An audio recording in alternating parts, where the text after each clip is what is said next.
Hello and welcome to Freedom Tech Friday. For those of you that might be new here, allow me to quickly explain what this is all about and why the hell we are here. Freedom Tech Friday is a weekly live and interactive show hosted on the Ungovernable Misfits X, Noster and YouTube feeds.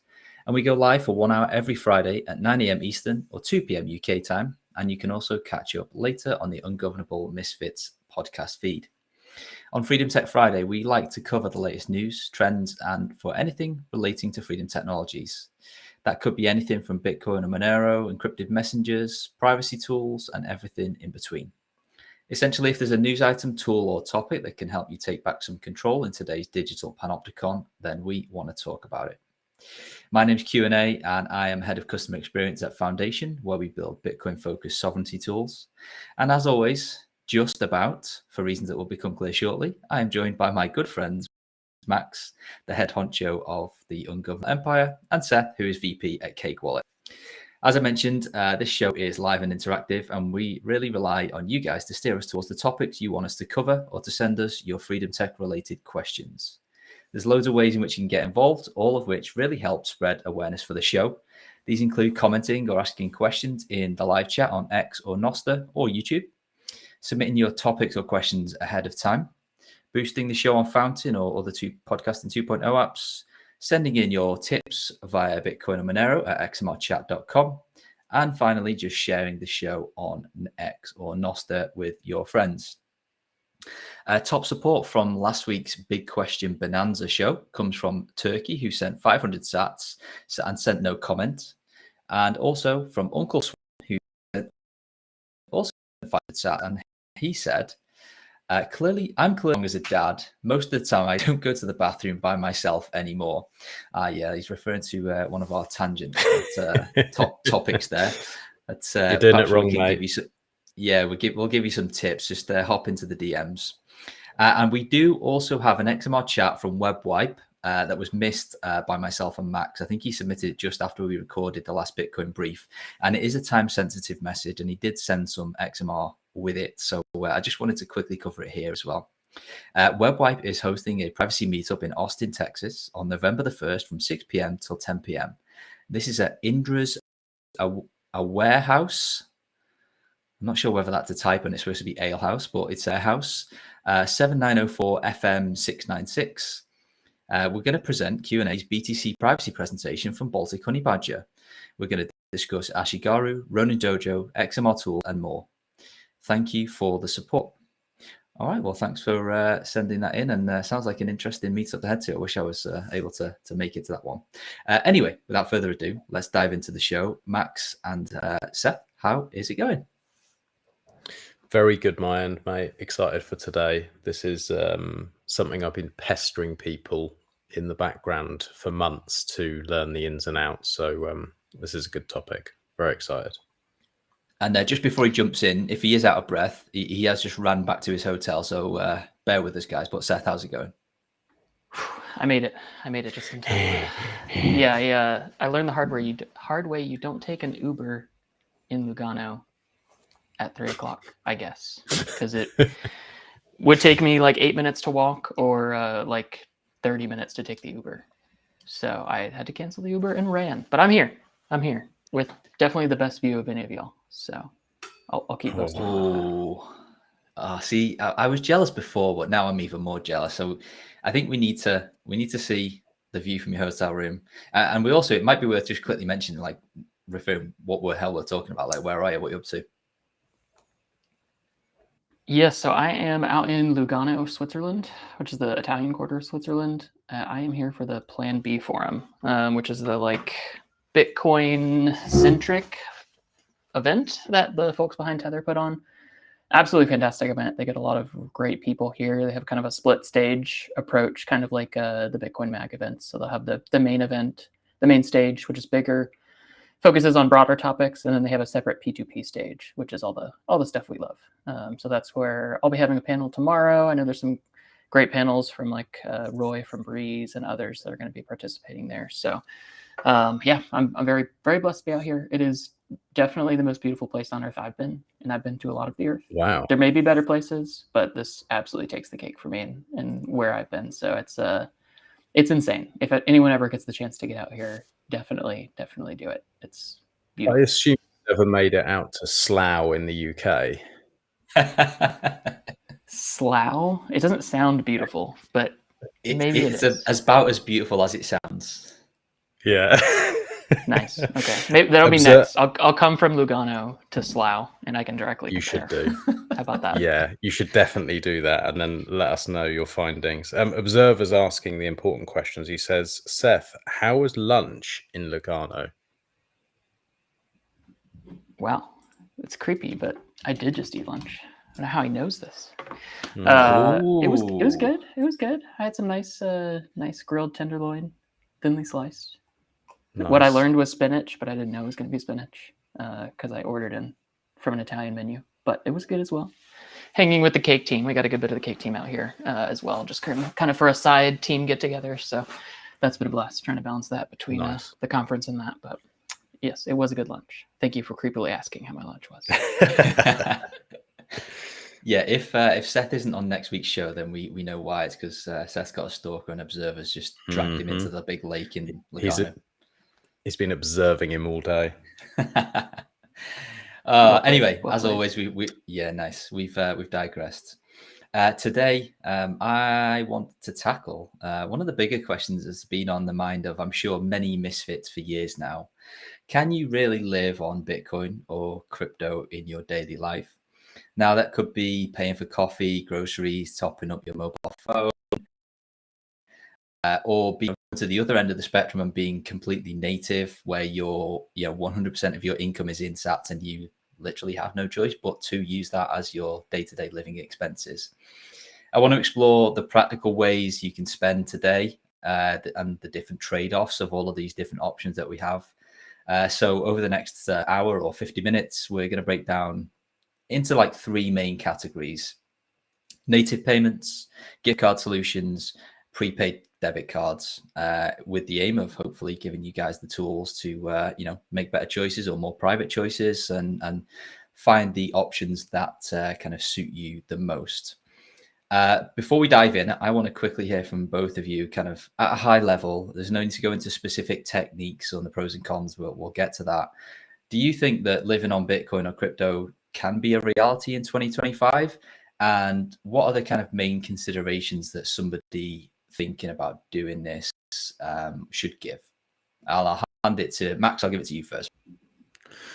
I think for the most part, it is possible to live on crypto. I think one thing that we're missing in these sections on purpose, just because everyone kind of already knows it, but you can also sell for cash, like using peer-to-peer network is quite a good way to live on Bitcoin and other cryptocurrencies. But using the other things that we're going to cover, I do. The only thing I would say is there are some parts of life that make it very difficult, like anything where you're touching fiat world things like buying a property or like leasing a car or doing those kind of things. That's where it starts to get a little bit more difficult, larger payments, where you have a family and you can't get around that. But for the most part, I would say like 95% of things, and it's not even that difficult to do it. Yeah, I think the answer to me is more dependent on who you are. So like if you're single, you absolutely can do this. Like absolutely no questions asked. You can definitely do this and live purely on Bitcoin. If you have a family, it gets much more difficult. Maybe impossible, depending on where you're at. Just specifically or I shouldn't say impossible, but you would have to sacrifice a lot in terms of what your options are, where you can live, what kind of housing you can get if you do truly live only on a Bitcoin standard. Especially if you're trying to do it without KYC. Now, if you're willing to do like the Strike thing and keep all your Bitcoin in Strike or top it up regularly and use Strike Bill Pay and stuff, where you reveal a lot about yourself, but you do get access to more things. And then you can also like prove source of funds more easily for getting a mortgage, that sort of thing. It unlocks a lot more, but then I think you lose a lot of the benefits of living off of Bitcoin. So I think the answer really just like everything we will ever talk about, is it depends on you, the individual. But the more complicated your life in terms of if you have a family, if you have kids, it gets much more difficult to be able to live off of Bitcoin completely, but you can still do a lot with Bitcoin. Mm-hmm. Yeah, I tend to agree with that. I think rolling into kind of segment one, where we're going to talk about spending natively with merchants. I think again we can all agree that this is kind of the way it was meant to be, and the utopia that we all kind of want to live in terms of a peer-to-peer. You earn in Bitcoin or crypto, you spend it all with your merchants, and there's no kind of in between. There's no hoops you need to jump through or third-party services. That's the way that I think that where we all want it to head to. I think that location plays a huge part in this, because obviously, you've got online merchants, and if it's digital goods and things like that, then I think we can all agree that spending natively, so that there's no conversion, it should always be a preference for most people. Not only because it's the way it's intended, but also because it's supporting those merchants that are kind of pushing the boundaries and being the kind of maverick in terms of being the first movers and opting to take this new money as money essentially. But aside from kind of location, what other things do you guys, or tools or techniques do you guys kind of think about when you're looking at kind of spending natively with merchants? Are there any specific tools that you use? Are there any specific pieces of software that you recommend? Or what kind of tips and tricks do you have around there? Because I think this is an important part of pushing what we call like the circular economy. Yeah, I think for me, I mean, the really hard thing is, at least where I'm at in the US, there like basically is no real merchant adoption in person, but you can get a lot of stuff online, either getting shipped to you by somebody who's like making fantastic beef jerky, for instance, or soap or maple syrup, or there's tons of different things you can actually get online from other Bitcoiners and pay directly. Usually that is over Lightning. On-chain obviously just has the drawbacks about timing and confirmation speed and that sort of thing. But in person, it can be really difficult to find local merchants. There are some good tools like btcmap.org. There's a good Monero tool mostly for finding online merchants called Monerica, Monerica. And they have like a listing of all the merchants that are known that accept Monero as well. And then there's also Cryptwerk, Cryptwerk, that has like a list of merchants for every cryptocurrency. So if you're not specifically looking for Bitcoin or Monero, but just want to see anywhere that you can pay with crypto, they kind of try to track merchant adoption as well. So just finding some that are near you is the start, but that can be really hard in some places. So for me, I generally focus on getting everything digitally that I can from other Bitcoiners using Bitcoin or using Monero. And then when I'm somewhere that allows me to pay with it, like here in Lugano is one of the rare places where you can pay at quite a few restaurants and stores with Bitcoin directly or with Tether directly, because it is the Tether town basically. It's a great opportunity and a chance to like kind of get what that feels like. Like for instance, I went into a Spar, the kind of supermarket chain that's all throughout Europe, Switzerland specifically. And I was able to buy my like snacks and waters and stuff with Monero using Open Crypto Pay, which was just badass. And it lets you finally get to see like what all this stuff can be used for once we do get merchant adoption. So that was really encouraging, and just like a thing I would recommend people to go out of their way to do at least once, so you kind of get a feel for what's possible, and that really kind of fires you up and makes you want to help with the merchant adoption. It makes you want to be willing to spend a bit more to pay in Bitcoin or Monero. It kind of helps to get the fire lit. Yeah, Max, what's your? I know we covered this briefly on the brief, no pun intended. On the brief. Seth made a great point here. Like, a vast majority of like public or outspoken Bitcoiners, or the wealth in Bitcoin is kind of in the West and in North America, where we see bricks and mortar adoption pretty lackluster, if anything. How big do you think that the news coming out of Square or Block where we've got the kind of default Bitcoin support for any merchants that are existing Square customers. Do you think that's going to be a bit of a nothing burger, or do you think that could really move the needle?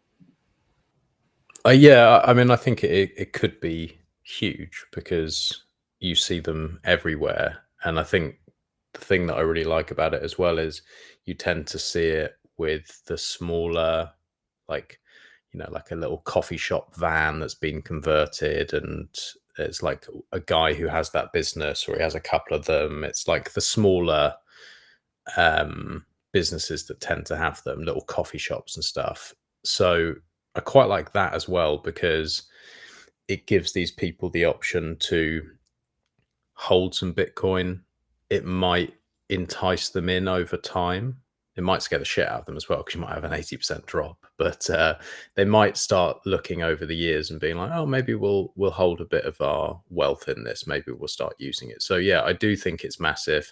I have a little bit of potential issue with the company behind it, and the owner and everything. But as a way to spread Bitcoin use, I think it is huge. Yeah, BTC Wrestle there has just corrected me in the chat. I think I might have said it was on by default. That's a misunderstanding on my part, and he thinks that the merchant must opt in. But what I will say with that is, if it is true, is that they've kind of done a good job of incentivizing this as well, where there's zero fees all the way through next year. Yeah. So not only is there no processing fees, that's you're saving, like, I don't know what merchants charge these days, but it's like, is it like 3% for credit card charges and stuff like that? So there are some like that, 2.5, 3, or yeah. Go on, Seth. Oh no, I was just agreeing. Yeah, I mean, I think the biggest thing with it is, yes, it's not on by default, but before, what it would mean is you go to one of these merchants. How are you actually going to onboard them to Bitcoin? Like, what's the game plan for how they accept it? And normally that would be way too complex for the vast majority, and they're just going to look at you like an idiot and not have any interest. But now you could say, if you see the Square terminal, you can say, hey, I'd love to actually pay you in Bitcoin, and you save on fees if I do this. Can I show you how to turn it on? Something I would love to see from the Square team, and I haven't seen it, maybe they put it out, but would be like a guide for Bitcoiners, how to show these people how you can enable it.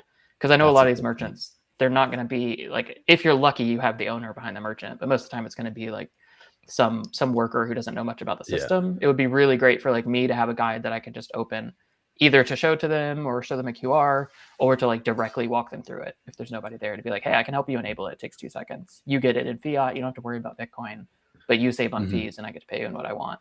And that used to be the pitch, but there was like, you also have to run BTC Pay server, or you need to use like, you have to use one of these options, but now you can just enable the option and start using it, which is pretty badass. So I would love to see something that simplifies how I could actually tell them to do it. Is there not a way that Square could just actually enable this by default? Because if they're not charging fees for it, and there's only going to be a saving, and that it can auto convert in the back end without any extra fees, would it not make sense for them to just auto enable it and then just say, like, people can just go up and pay, like they just pay with the QR code? Like, I don't understand why you wouldn't do that, because presumably most people would then have use of it, and then once that year of no fees comes to an end, they could say, by the way, here's a report on what you saved on fees because you haven't had the credit card processing fees and blah blah blah blah blah. It's auto converted, but if you'd have held Bitcoin rather than US dollar or whatever country they're in, you'd actually be better off by this percent as well. So like they could have a report at the end that would entice them to keep going. It would be good. I wish I had that power. I think they could do it by default. The reason I'm sure they don't is because you would still have to choose that option. You can't show, like, you're going to show QR for other things, or you're going to show credit card, a screen that's normally about tap to pay for credit cards. So you wouldn't just automatically show a Bitcoin, like a Lightning QR on all of them. People would get freaked out probably. But they could theoretically enable it by default, which would be nice. But I'm sure they probably talked to merchants who said, like, I don't actually want this. I would be a little frustrated if it was enabled by default. And it's better to just slowly onboard them. But as long as they make it simple enough, I think it's fine that it's off by default. if we have a clear way to simply enable it and to incentivize them, which there is right now.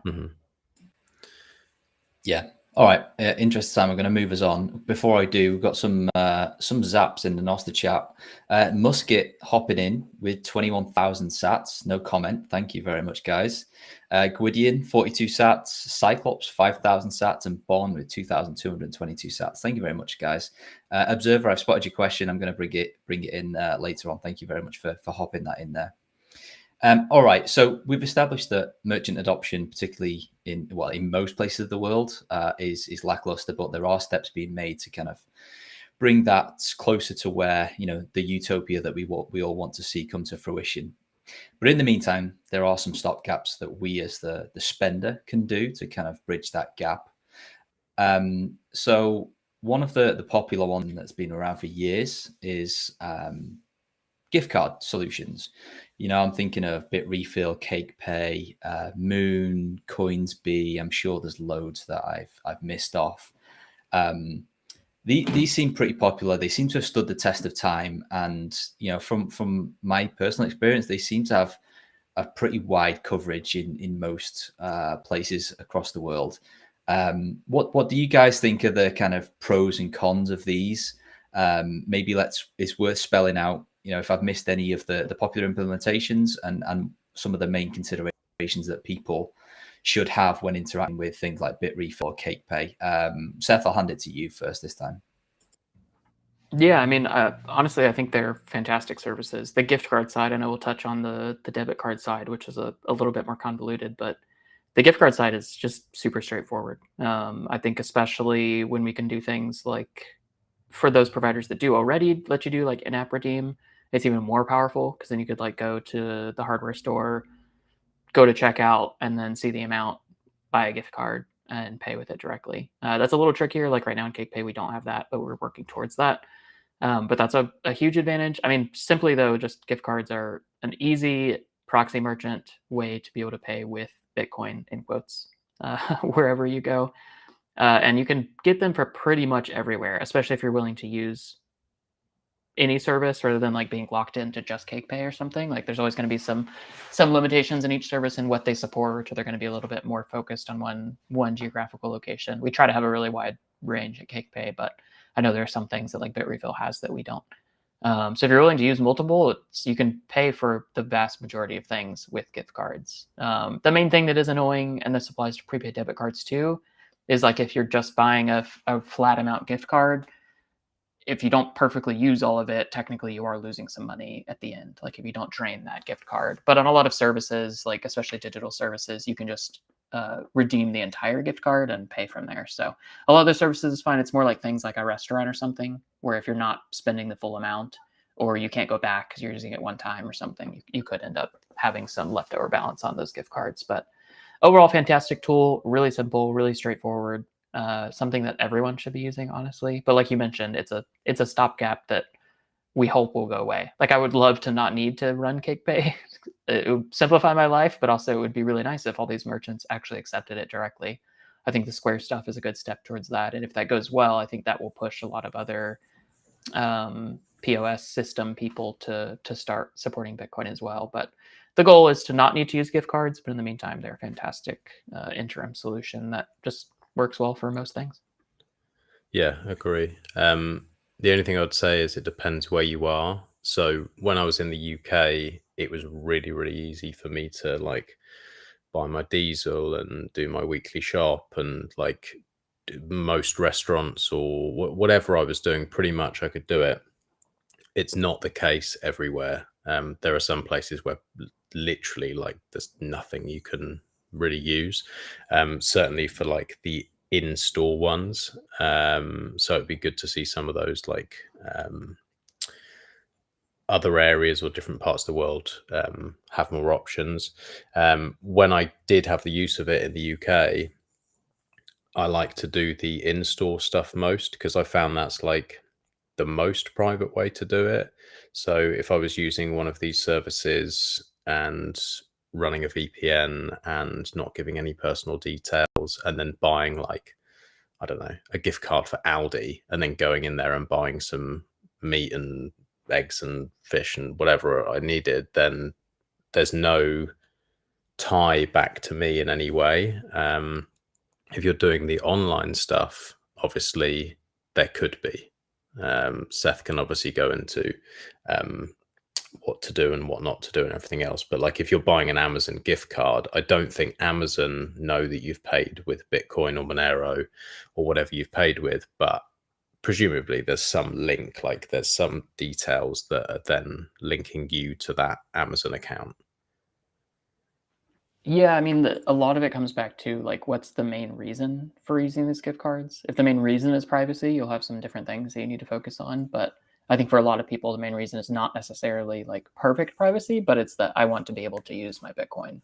And I like having the side benefit of having good privacy. I mean, in general, you get fantastic privacy from the merchant, but you should assume that these things could be unwound. Like if there was a law enforcement request or something, you could tie back this crypto payment went with this Amazon account because those gift cards, like their gift card system obviously understands where things come from. They could go back to the supplier of whatever gift card provider you use, and then they could go to the gift card provider and ask them for their transaction ID. Like they could, in theory, that's possible. Obviously, like CakePay, we're not logging. Others I know probably do the same thing. You can be smart about your account you create on these sites as well and use things like email aliases. But for the most part, there's fantastic privacy from the merchant, which is the primary person you're trying to get privacy from when you're paying. And then, yeah, it's pretty straightforward there, which is nice. And that's just another benefit of the gift cards and that's like, this is a specific thing that crypto unlocks that just would not be possible otherwise. In theory, you could do this with cash, but actually going into a shop and buying gift cards with cash is a lot harder these days.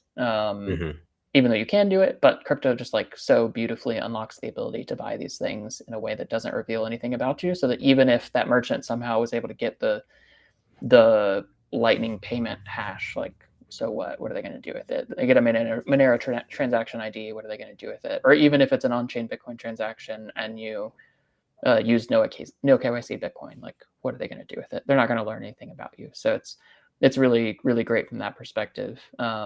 And it, funnily enough, in some ways, better for privacy than actually paying with like Bitcoin directly, because you do get that kind of like separation where the merchant doesn't know exactly what crypto is being used or what the payment is. But for most people, that doesn't really matter.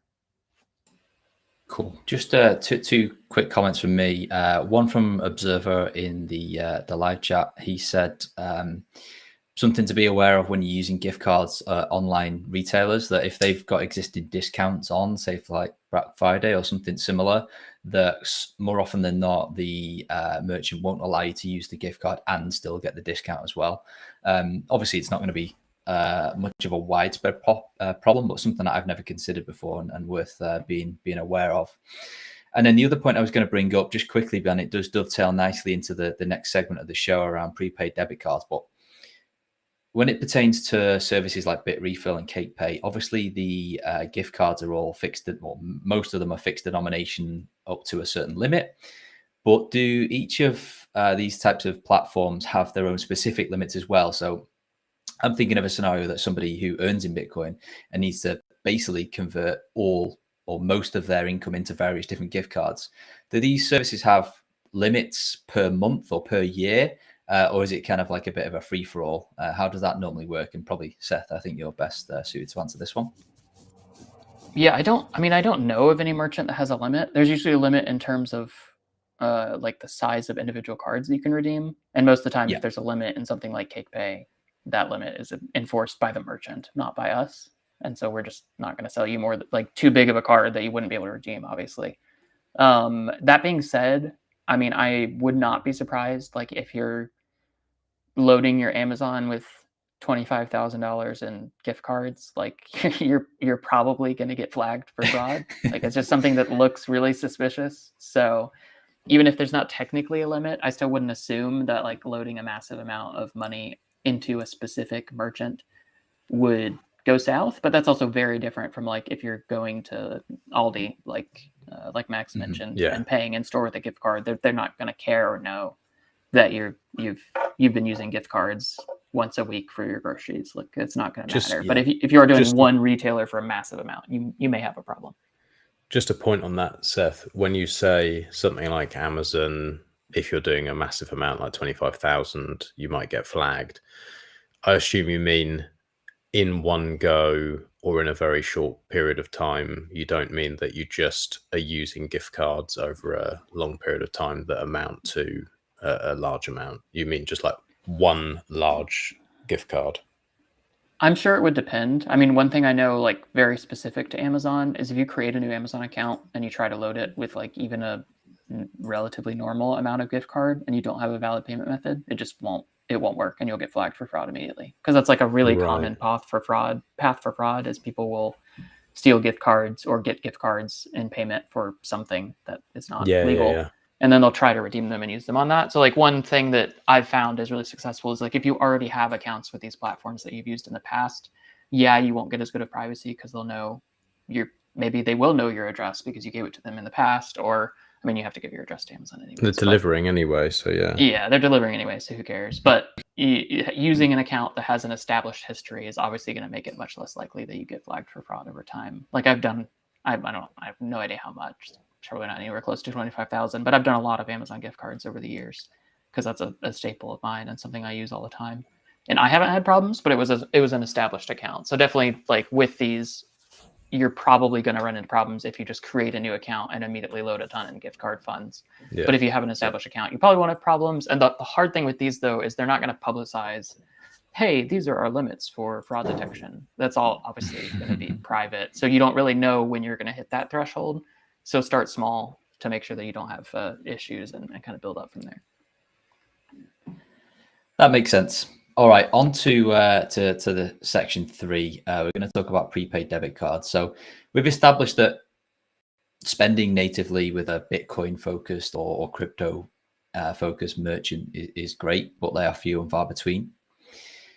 As a stopgap after that, we've got gift cards, which are these days fairly wide ranging, especially like Seth said, if you're willing to look across multiple suppliers like CakePay, Bitrefill, etc., then you can cover most use cases. But undoubtedly, especially if you're somebody who is living on Bitcoin, there's going to still be quite a lot of merchants where they only accept fiat and they just don't offer a gift card, or they're inaccessible in your location, and that you're going to have to interact and pay or have some fiat value transfer somewhere along the line. This is where I think prepaid debit cards can be useful.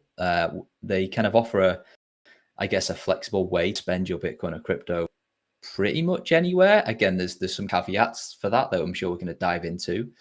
But for those that, Max, you can take this one first. Can you just break down briefly kind of how at a high level these platforms work, and kind of, then we'll get into the pros and cons. I mean, it's pretty self-explanatory, but Max, just give us the high level of what is a prepaid debit card and why is it useful? Prepaid debit cards are kind of in the similar way to gift card. You're going to be using a platform that you're going to spend a certain amount of sats or Monero or whatever to purchase one of these things. And with a Visa card or a prepaid Visa card, you can obviously spend that in store or online. Actually, I think some you can only do online, not in store. But you're effectively just topping it up like you would with phone credit. And then depending on where you go, there's different fees, like top-up fees or transaction fees, or like limits on these type of things. But the limits tend to be quite large, actually, from what I've seen. It's not something that I've used personally. It's something that I would like to, because I can't really use gift cards where I am, like at all. So it's something I want to start using. But there are also some problems with where you are. Like different jurisdictions are potentially difficult as well. So a prepaid debit card. Yeah, and one thing to kind of call out and explain a little bit is there are prepaid debit cards and there are also reloadable debit cards. These are two very different things with very different pros and cons. So like a prepaid debit card, which is the kind of thing, that's what we offer in CakePay. That's what I believe Bitrefill offers, only prepaid. I don't think they have reloadable, but I could be wrong on that. Those are you should really think of them as a like Visa or MasterCard gift card. Like they have a predefined amount that you purchase it for. You can use it until that balance is zero or close to zero, and then you just throw it away. You don't reuse it.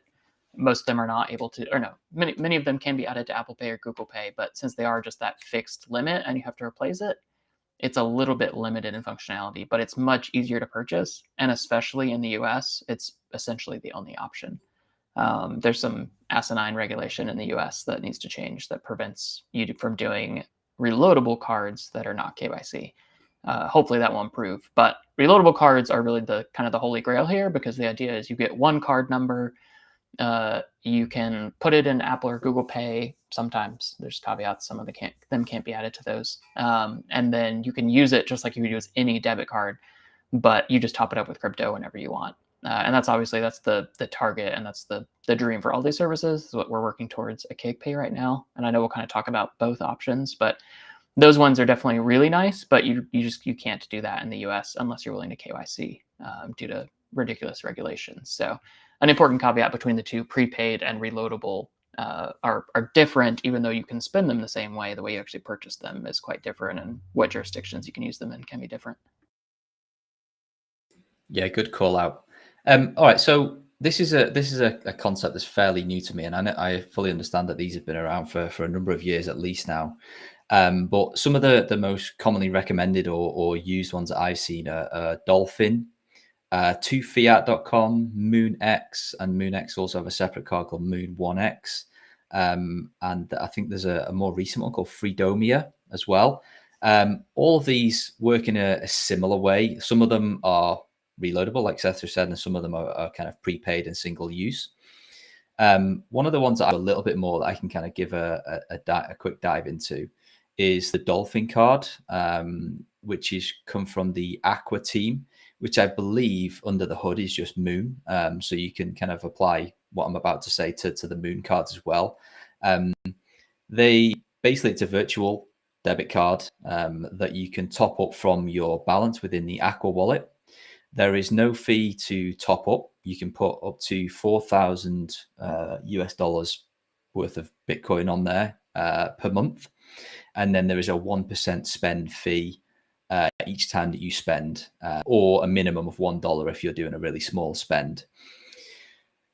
So obviously those costs can quickly add up, and I think that's something worth remaining cognizant of when you're interacting with any of these, is that they do tend to be, the fees can rack up a little bit, but it is a very good private option to kind 1%. of do that. 1%. I don't think that's each time you spend. Yeah, that's just one. High. That is on the lower end. I guess on the higher end, you've got like 2fiat.com. I had a quick look at them, and they have a 6% top up fee. Oof, and then a transaction fee on top of that. Now, again, all of these have got pros and cons. You can do up to $10,000 on the 2fiat card. So if you need to do larger amounts, then maybe the 6% top up fee is okay for you. The 2fiat, you also need to pay for a card issuance as well. So again, it's worth diving into these to see what's kind of all of the requirements. But if I just quickly flip back to the Dolphin card, because it does seem to make a really good set of trade-offs. 0% deposit, 1% spend fee, $4,000 a month, no annual subscription, no setup fee. You cannot add it to Apple or Google Pay. And one of the caveats that I found out through a third party that I know this week is that in Europe, they don't have what's called 3DS activated, which I believe is kind of like a 2FA to verify, who's doing the spend. And what that means is, I believe that you're limited to 50 euros per transaction in Europe, which kind of makes the card prohibitive for those users. But outside of that, and again, check if it's available in your local area, it seems to make a pretty good set of trade-offs. If you're in the US, sorry, they don't serve US customers, and I believe Canada is the same. Observer is saying the fees really sound like a Moon card. Yes, you're absolutely right. And I think I stated this earlier, but the Dolphin card, I believe, is supplied by Moon. A Dolphin are just kind of a front end, or Aqua is a front end for that. I also been speaking to a couple of guys who are based in the EU, and they've been testing the Freedomia card, which has a top-up commission, which is 4%. But it could go as low as 1% depending on the subscription setup that you have. Some of them, they have really cheap annual subscriptions, and based on your plan, that dictates the commission. There are 0 additional spend fees when you come to spend. And again, depending on the tier that you choose, you can go between $1,000 and $5,000 equivalent. The accounts here require an email and a phone number. But obviously, as we all know, it's pretty easy to get both of those that are not tied to your name. And I believe that the reason that the Freedomia kind of works so well in Europe is because it has that email and phone, and that enables them to activate that 3DS, where basically you get a text to verify, with a 6-digit code to say, oh, we can see that you're trying to spend from this card. So, input the 6 numbers and we'll verify the transaction. So it means that you can do, transactions up to the card limit, essentially. Guys, any comments or feedback on what I've just mentioned, or anything to add just while I go back to the chat to see if there's any questions? I'm sure Seth is going to have some smart things to add here. So I just want to ask, you said the card can't be added for Dolphin into Google Pay or the Apple Wallet, whatever it's called. So correct. Does that mean you have to have a physical card and they've got to send that out? You've got to give your address and all your details and stuff. Good call out. No, they are planning to do physical cards. But for now, what that means is it's online only. You just need to enter the card. You just need to enter the card details. Yeah. Got you. I believe I'm going to check this when one of you hops back in. I'm going to go to the Freedomia website, but I'm pretty sure that they allow you to add to Apple and Google Pay, which obviously unlocks any brick and mortar merchant then. But I'm just going to go and fact check myself while I let one of you guys come in. When Cake Card? Working on that right now. Yeah, actually, we're working on the Moon card itself. So hopefully we'll have that sooner rather than later. But yeah, they've been good to work with. We'll actually probably be doing some gift cards with them as well. But hoping to bring the same thing, and specifically want Apple and Google Pay. I think these cards, honestly, for most people, they don't have that much value until you can do Apple Pay and Google Pay. Because for the average person, that's going to unlock you spending it in actual brick and mortar merchants. So to me, that's the kind of the minimum viable product for something like this. And you think you can do that? Yeah, for sure. Yeah, nice. We will do it. I don't want to commit to a timeline, but we will do it sooner than later. So definitely a high priority for us because, I mean, like you mentioned, it is unfortunately not for the U.S. So we won't be able to change that. That's a regulation that obviously we're not going to be able to work around. But for people outside the U.S., it should be a fantastic tool. And for people in the U.S., we'll obviously keep improving our prepaid debit card options. But sorry, Seth, one more thing. When you say not for anyone in the US, so as long as you're not in the US, it's fine. Does that mean every other country that's not the US, or does that mean certain countries? I may misspeak, but off the top of my head, I'm pretty sure it's basically not the US or sanctioned countries, which is hilarious because we're the ones doing the sanctioning, but we're also the ones who can't use it. Sanctioning yourself. It's like many of these lists, it's going to be like Iran, North Korea, the US. All your but everywhere else, countries. Pretty much that has Visa network, you should be able to purchase it, redeem it, add it to your Apple or Google Pay, spend it, and it should all be good. I believe so, but I'll definitely confirm that closer to us actually shipping something like this. Okay. Just to come back in on my self fact check with Freedomia, they support Google Wallet and Apple Pay is coming soon. So that's pretty good. I'm impressed by that one. I haven't tried it myself. But as I say, Dolphin, the Moon ones, they seem to be pretty popular at the moment. There's a couple of comments actually in the Nostr chat. Bond mentioned about wanting to disable your VPN when you register it, or check your balance, because you'll be blocked until you disable the VPN. But you could get flagged for fraud, apparently. I haven't had that happen, though. Okay, interesting.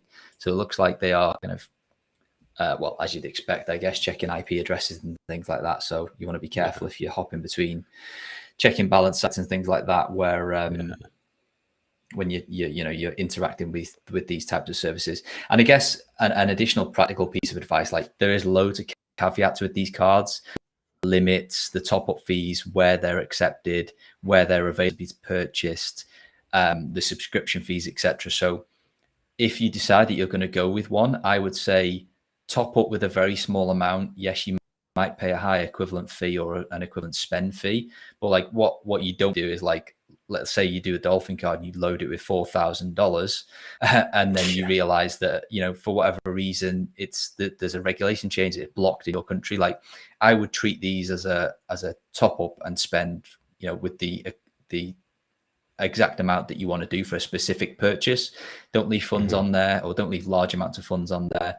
And definitely don't leave funds on there for a long period of time, because again, this is another call actually I've just remembered. Not all of them do refunds, meaning that once the funds are on there, you can't get them back off. I don't know, you'd have to check all of them, but I know I've seen in some of the small print with some of them that it's kind of like a one-way traffic, and you then have to spend those funds back out. Okay. Max. Sorry, mate. Just one more thing. If you're using something like Google Pay with one of these cards, is there any clever way to have a Google Pay or Google account spoofed? I think it's maybe harder with Apple, but like, could you, in theory, have a separate phone that you treat as your debit card, and you just have a separate Google account that isn't actually linked to any of your personal details, and then you just use that phone in stores like you would a normal tap and go debit card? Because if you could do that, that would close that privacy loop very nicely. Yeah, I think there's a way you could get an Android phone in cash, so the IMEI is not tied to your personal, personal identifiable person. I can't even speak. Your identity. You know, and then if you go with a service that requires an email and phone, obviously you can use services like Text Verified and email aliasing, like from Proton, etc.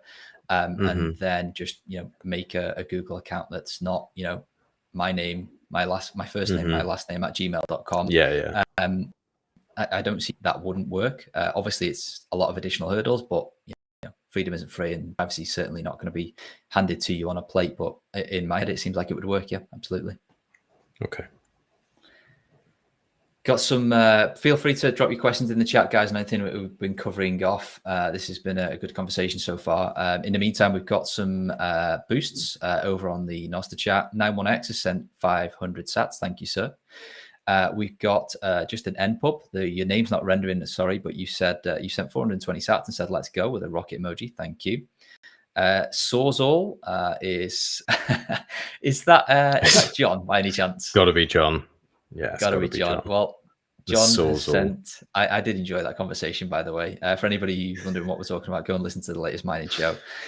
He sent 2,100 sats, and then Lan Tungier zapped 1,000 sats as well. Thank you very much. We do have a question from Observer in the Noster chat that says, any experience with Curve as a bridge for Apple Pay usage for debit cards that currently do not support Apple Pay?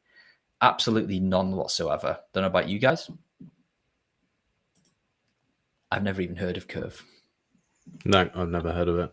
I've heard of it mentioned as like an option for Graphene OS, but I remember looking into it and had a lot of drawbacks. I never actually tried it, and I've never heard of anyone using it since then. That doesn't mean that it's not good or doesn't work, but I think I'm sure there's going to be some serious trade-offs there. But like y'all mentioned, if you can just buy a phone or use an old Android phone, like let's say you use Graphene OS, you probably have an old Pixel lying around. Just flash it back to stock. Use a new Google account, like we mentioned. You can even use an email alias to sign up rather than making a Gmail if you want, and then use Android Pay that way. It's a good solution. Yeah, definitely. All right, I'm going to hit some pre-submitted questions that are tangential to what we're talking about while we wait for the live chat to wake up a bit. Thank you for your question, Observer. Sorry we couldn't help with that one. But we've got a question from TX Friday on Noster. Great name, by the way. That sounds like it was a planted question, but I promise it wasn't me. And they said, would like to hear your guys' take on using Strike, the Malaz one, as a Bitcoin bank and spending tool. Yeah, so I mean, you can use it as basically as a traditional KYC bank account that also speak Bitcoin if you want to. I do think it's a useful tool in that if you're going to use it as your bank and get your wages paid in there, but be able to pay a Bitcoin merchant that wants Bitcoin, and let's say you don't want or have any to spend, that you can do that from your cash balance in your Strike account. I think that's a pretty cool, product. Obviously, it doesn't give you any taxable spend headaches, so that's a plus. So yeah, as long as you look at it as it's just another bank account that can speak Bitcoin, then I can see the benefit of it. But in terms of like using it to DCA, etc., I've made my points very clear on whether or not people should be using KYC services to obtain their Bitcoin. Like you're just adding quite a big privacy risk to your kind of onboarding experience there. But what about you guys? What do you think? Yeah. I mean, echo those thoughts. Yeah, I know people in the US who use this to be able to live on a quote unquote Bitcoin standard. So I think it's a great solution. Again, if your goal is like, not everyone's goal is perfect privacy, and that's okay. Like, obviously, I think people should strive for better privacy, but if you, especially when you're using a service that knows everything about you, like your utility bills, your mortgages, your credit card payments, like all these things, you're already KYC'd with these entities, or at least they know your name and full address. So like, I think thinking that you have to be anonymous when you pay from these people is unnecessary in most cases. So using something like Strike to pay bills where the entity already knows who you are and they already know where you live seems like a good solution to be able to use Bitcoin for these things. I don't have any problem with it. I mean, I wish it wasn't KYC, and I wish you could do things like bill pay without that, but it's an unfortunate reality of where we're at. So I think it's a good option for a lot of people. Yeah, definitely. I think I've already answered this one, but I wanted to feature it. Gnostic Gang also asked about the concept of keeping fiat on Strike with Bitcoin under the hood, so you're not creating taxable events. Yeah, I did cover that, but yeah, essentially you can pay Bitcoin merchants from your US dollar balance or your pound balance, etc. So you can kind of, I guess, have the best of both worlds. The merchant gets what they want. You don't create a taxable event and get daddy government on your back for some capital gains. So it seems like, it could be a useful tool, again, if you're happy with the trade-offs of the KYC stuff. But again, you ain't getting a bank account without KYCing yourself anyway. So, all right, next question from for Anon, I guess it's just Anon on X. Can you go through the options for Europe? Lots of services not available here, and if so, just very limited. Would be nice to know more about the possibilities for this forsaken continent. I think everything that we've discussed today is available in some way, shape, or form across Europe. Bitrefill, CakePay, they all work in Europe.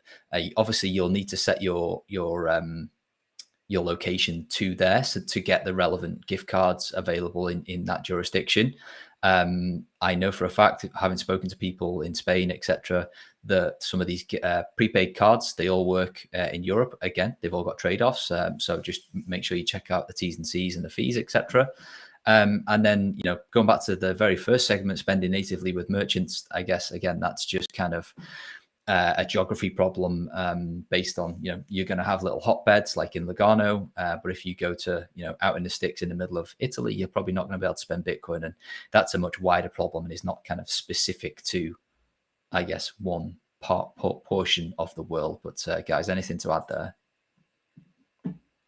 No, just other than, while I was in Europe, I had no problems, and there's loads of gift cards and things available. So I don't think it's difficult to live on it there. Yeah, I mean, from what I understand, obviously I'm not European, so I don't have all the freedom and privileges that y'all do. But from what I understand, from like the gift card and debit card side, you're actually in like the best possible place, because you're going to have wide reach in terms of what gift cards you have available for merchants that you have, and you can also do a lot of these no KYC reloadable debit cards. So it's actually the best place to be, probably, if you want to live off of this stuff. Now, obviously, there's other issues with the EU, but it should be, from what I understand as a non-European, the best place to be able to use these proxy merchants and use these debit card options. Awesome. Okay, just one final question. It comes from Genizo on X, and they said, would love a deeper dive into non-KYC Bitcoin trade payment solutions for the EU. And what do you think about LNVPN and the trade service they offer? Is it trustworthy? Thanks. Well, the no KYC kind of peer-to-peer trade market, again, the EU is one of the best places for it. It tends to have the most liquidity when it comes to looking at the markets. Whenever I check RoboSats or Peach, etc., Euro trades, particularly for services like Revolut or anything else that's popular on the continent, again, it has the most liquidity. So I think, yes, I guess I've got some great guides on my website. You can go and check those out at bitcoiner.guide. There's guides for most of the popular solutions. Again, they've all got trade-offs. RoboSats is Lightning native. You've got Peach, which is mobile only. You've got Bisq, which is desktop only, although they did actually release a mobile app that's in alpha at the moment. So again, it kind of depends on what type of journey you want to choose. Do you want Lightning only? Do you want to interact with it on your computer only? Do you want a Tor only service? Like, there's lots of considerations. So just, I guess, do a bit of research on all of them.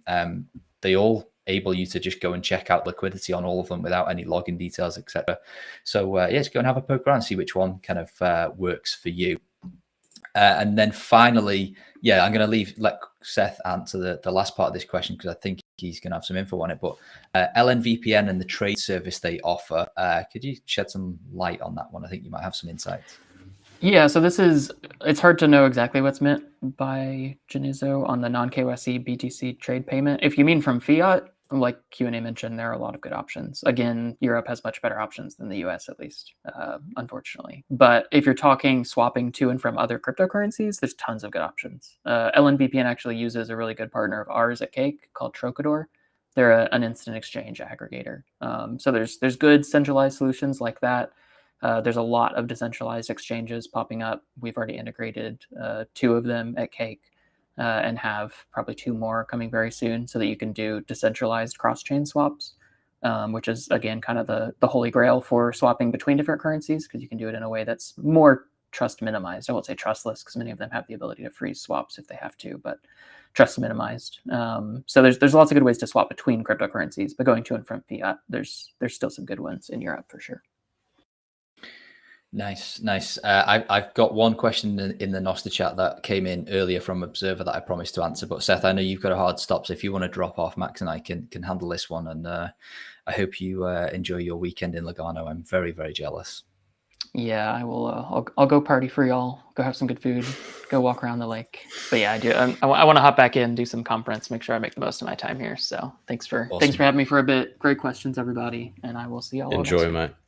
Enjoy, mate.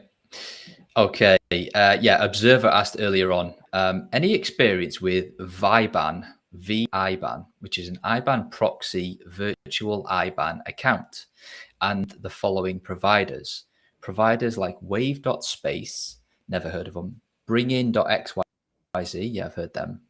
The promise is that the usage of VIBAN registered with your full name will not alarm the compliance department of Premier Bank.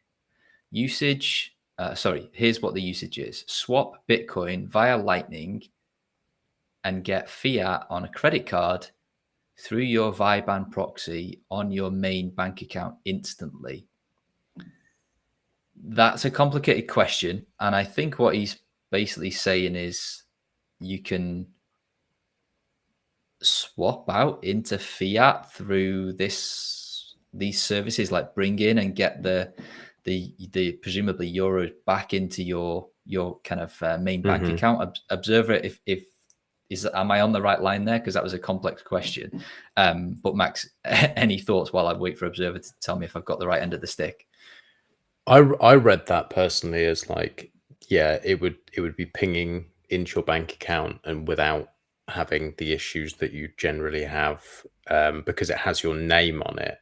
So if you're doing a swap for, Bitcoin to dollars and you're doing that through BISC or whatever, or at least in the UK where I've been doing it on BISC, it's a really, really good way to close your account down very quickly. Like it's probably faster than just actually going onto the app and closing it. So this would be less of a problem because they look at it and they go, oh, it's Q&A paying Q&A. Okay, that's fine.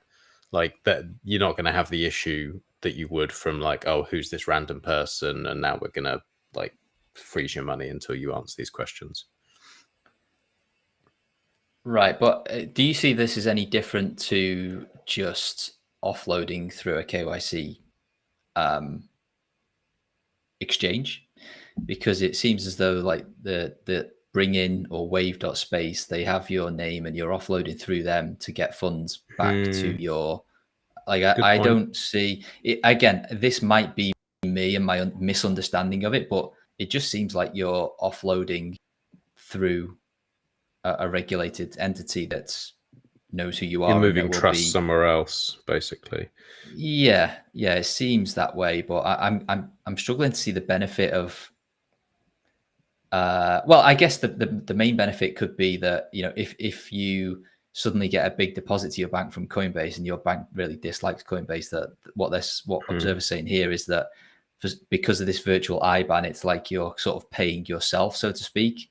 And that might say, he's giving you you said you've hit the bullseye there. So nicely done, Max. You got the right end of the stick. Good question, complex one. Mate. And I'm going to go and check that out and see like where that's available. I know Bring In is the thing, but I've not heard of the Wave one either. But thank you for your question. And that brings us overtime already, unfortunately. This was a fun one. Again, I'm sure we could have gone for a couple of hours on the topic because it's very wide ranging and there's lots of nuance here. But thank you to everybody that asked the questions in the chat. We've got loads of boosts this week. Really, really exciting to see. So thank you to everybody that's sent some value across. That's awesome and really great to see. So thank you very much for that. Thank you to you, Max. As always, it was a pleasure, mate. And we'll see you and everybody in the live chat at the same time next week. Yeah, looking forward to it. And I'll catch you on Monday. For the brief. Yeah, for the brief. All right. Thanks, everyone.